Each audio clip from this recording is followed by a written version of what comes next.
The America that's becoming too hot to live in. Something is changing across America. You can feel it in the air, see it in the light, and hear it in the silence between sirens.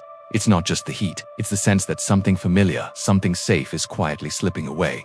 This summer, the United States has become an oven. Phoenix hit 119 degrees Fahrenheit 4 days in a row. Las Vegas broke records that once seemed impossible. In Texas, roads buckled, crops withered, and power grids trembled under the demand for survival. What once felt like the exception now feels like the new normal. But this isn't just about climate. It's about people, ordinary Americans watching their lives melt into uncertainty. The heat doesn't care who you voted for. It doesn't care about your savings, your plans, or your promises. It just burns. Doctors are now warning of wet bulb temperatures, the point where the human body can no longer cool itself, even in the shade. In some towns, that threshold is being crossed. And when it is, even a short walk outside can be fatal. They used to say stay hydrated. Now they say stay alive. Air conditioning has become the new oxygen. But oxygen isn't free, and neither is cold air. The average electric bill in heatwave states has jumped by more than 40% in 2 years. For retirees living on fixed incomes, that number is devastating. They're being forced to make impossible choices. Do I stay cool, or do I buy groceries? Meanwhile, across America, the map is changing. People are quietly leaving cities once called heaven on earth: Phoenix, Palm Springs, Miami. Communities built around sunshine and leisure are turning into danger zones. What was once a dream, to retire under blue skies, has become a survival story. Developers keep building luxury homes, promising eco-living and innovation. What behind the billboards and staged photos, power grids are collapsing, water tables are shrinking, and emergency rooms are full.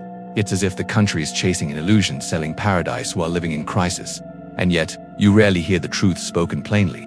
Politicians say it's under control. Corporations call it seasonal challenges, but people living through it know better. They wake up drenched in sweat at 2 a.m. They feel the air thicken, the walls radiate, the fear creeping in. How much hotter can it get? There's another kind of heat too, the emotional kind, the anger, the anxiety, the helplessness of knowing that no one is coming to fix it. For millions, the American dream has turned into a waiting room, waiting for relief, waiting for rain, waiting for someone to notice. Families are adapting in quiet, desperate ways. Some move at night to save energy. Others create cooling rooms with aluminum foil on the windows, fans running non-stop, and buckets of ice beside the bed. Neighbors check on each other like soldiers in a heat war, because that's what this is, a battle not against an enemy, but against the temperature itself. And here's the truth no one wants to face. America is not prepared. Power systems built in the 1970s are collapsing under 21st century heat. Water reservoirs are drying faster than they can refill. And the people most affected are the ones least equipped to move. The elderly, the poor, the forgotten. This is not the future, this is now. Every summer arrives earlier, every winter grows shorter, and every year, a little more of the country becomes too hot to live in. But the question that echoes through this burning landscape is simple and chilling. When the heat keeps rising, when comfort becomes a luxury, and survival depends on air that costs too much to breathe, what happens to the people left behind? Because while the heat devours the land above ground, another fire is burning beneath it, in the homes, the debts, and the dreams that once made America feel like home. But today, for millions of Americans, that feeling is fading. Slowly, quietly, almost imperceptibly, like the sun melting the edges of a photograph. Families who once gathered on front porches now retreat indoors, seeking any hint of comfort. Streets that were alive with laughter now carry the heavy weight of silence. And yet, the signs are everywhere, if we only choose to see them. In small towns across the Midwest, retirees check their mailboxes with anxiety, expecting letters demanding more than they can give. In Florida, neighbors lean out of windows, watching the heat shimmer over asphalt and worried about the next electric bill. In Arizona, water lines crack, and the once green lawns turn brown under the relentless sun. It is a crisis of both climate and compassion, because the true cost is not just measured in degrees or dollars, it is measured in quiet despair.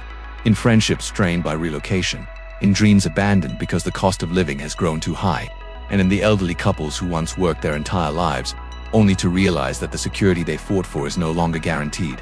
Yet, there is resilience here, a subtle, steadfast kind that rarely makes headlines. Neighbors check on one another, sharing ice, water, or even just a conversation. Communities organize cooling centers, donation drives, and awareness campaigns. People are learning to adapt, to survive, to persist. And it is in these small acts that the soul of America quietly endures. But the question remains, how long can it endure under such pressure? How long before the heat, the debt, and the inattention of those in power create consequences too severe to ignore? Some say migration will solve the problem. People will move north or to less populated areas, chasing cooler weather or cheaper housing. But even then, the displacement carries its own burdens. New communities must absorb these populations. Local resources stretch thin, and the promise of stability becomes just another challenge. It is a reminder that no single solution can fix a crisis that touches every corner of life, every neighborhood, and every generation. For the 55-plus generation watching today, these challenges are deeply personal. This is the generation that remembers when the American dream meant security, hope, and a home that lasted a lifetime. Now they must face a reality in which even a roof over their heads is uncertain. Yet, they are not powerless. Knowledge is strength. Awareness is action. And by paying attention, by sharing stories, and by supporting one another, they can help create a system that serves people, not just profits. It is a strange paradox. The more fragile the situation appears, the more opportunity exists for connection, for community, and for meaningful change. Because even as the sun beats down and the bills climb higher, humanity persists, and that persistence, subtle, quiet, resilient, is what keeps hope alive. So, what can we do? Perhaps it starts by noticing, by acknowledging the struggle of neighbors, friends, and strangers, by asking difficult questions. How can we adapt? How can we protect those most vulnerable? How can we ensure that the warmth of summer does not become the weight of despair? And perhaps the most important action of all is this: to speak, to share the stories that otherwise go unheard, to remind the world that behind every rising bill, behind every heat wave, behind every abandoned house, there is a human life, someone who deserves to feel at home, because awareness is the seed of change. Empathy is the spark that lights the way, and together we can transform concern into action, despair into solutions, and anxiety into hope.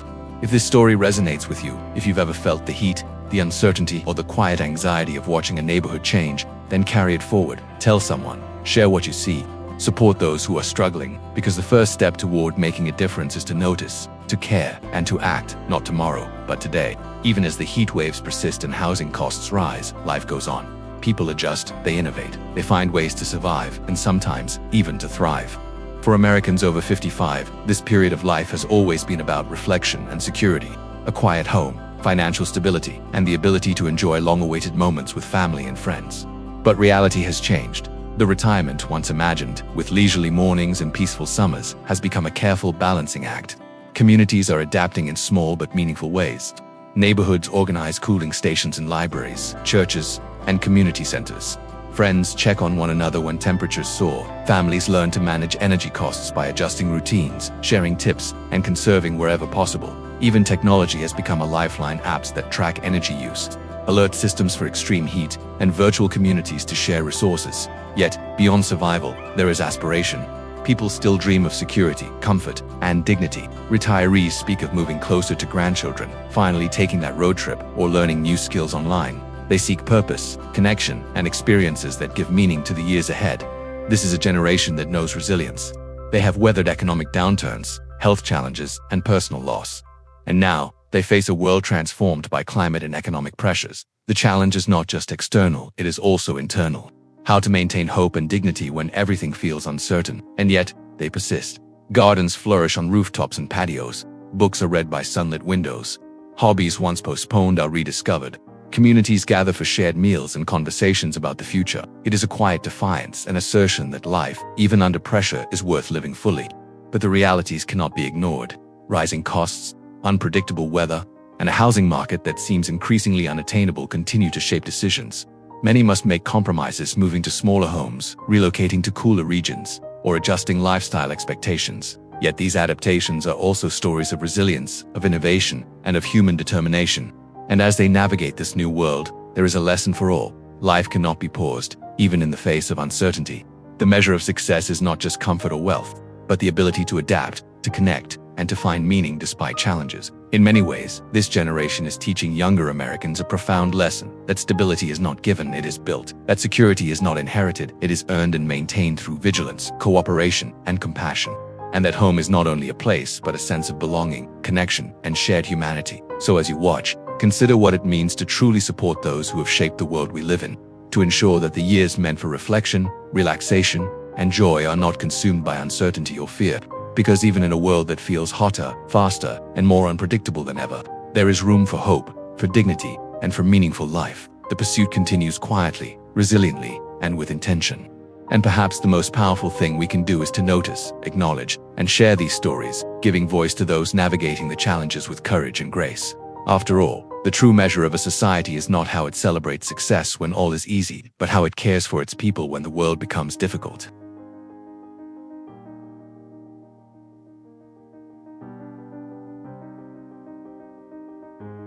when someone shares a meal with a neighbor, when a stranger offers a hand, when communities unite to care for one another. That's when humanity shines the brightest. These small acts of kindness are proof that even in difficult times, compassion still guides us. So if this message touched your heart, take a moment to believe and hope again, and help it reach others.